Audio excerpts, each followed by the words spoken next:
All right, here with Dylan Moses. We'll open it up. First question to Charlie Potter.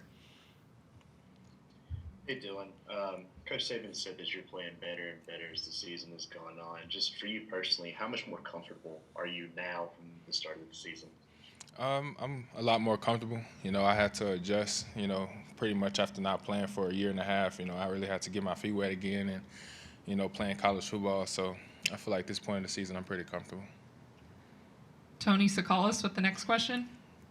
Hey Dylan, can you talk to me about your relationship with Tyler Harris and the kind of the leadership and brotherhood he passed on to you, and then how did you pass that on down again to his brother Christian? Tyler Harris, I've been knowing him about the same amount of time I've been knowing Christian. He was always, older, kind of like the big brother of the group. No, but I've learned a lot from him, as far as, from him being in high school, being grades above us, and him going to Wake Forest and then playing for the Seahawks. He has a lot of knowledge, and he's taught me and Christian a lot. He gave us a lot of advice. Over to Edwin Stanton. Hey, Dylan, can you talk a little bit about the defense as far as finding an identity? A couple little mishaps, especially in the passing game earlier this season. I feel like y'all have gotten yourselves together and formed an identity so far. Oh, yeah. I feel like every single game, we're building on that. We're not trying to be complacent, but the main goal is to play for 60 minutes and play one play at a time. That's the main thing, and I feel like that's the difference between our defense now and, in the beginning of the season. Michael Casagrande with the next question. Hey, Dylan, I remember a year ago for the LSU game, you came out, you were in full gear on the sideline, even though you weren't obviously going to play. What did that mean to you, and what was that moment like for you to be on the sideline? It just meant like, I really wanted to be out there with my teammates, and, I wanted to give them, just an extra push, extra motivation, one of their leaders aren't out there, but, he's willing to, come out there and dress up, and give, the support that they needed, in that particular time frame. But it definitely meant a lot for me. Over to Mike Rodak. Yeah, Dylan, during the last game, it was mentioned on TV that coaches wanted you to let it loose some more and maybe not worry about the other guys around you and if they were doing their jobs. Just what's been that balance for you in terms of being the field general and also trying to do your own job on the field?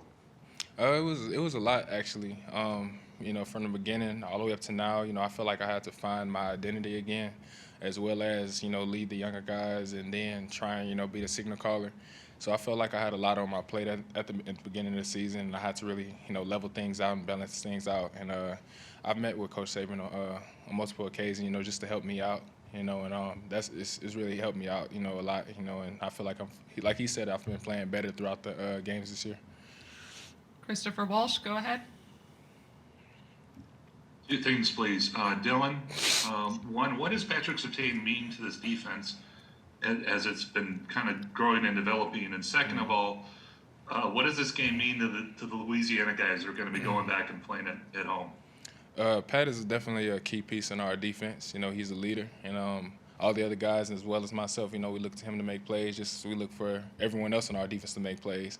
But ultimately, it's just all of us. We have to do our jobs, and it's not necessarily like a single individual in our defense who, you have to look out for. It's pretty much everyone. We all just have to do our jobs. And as far as, the Louisiana guys, we just looking at this as another game. We're not trying to put too much, into it. I'm a senior now. I've played in this game a couple times. So, I'm just looking at it as a regular game. Back over to Tony Sakalas.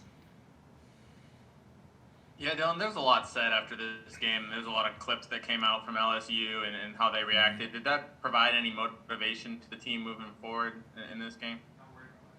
We're not worried about that at all.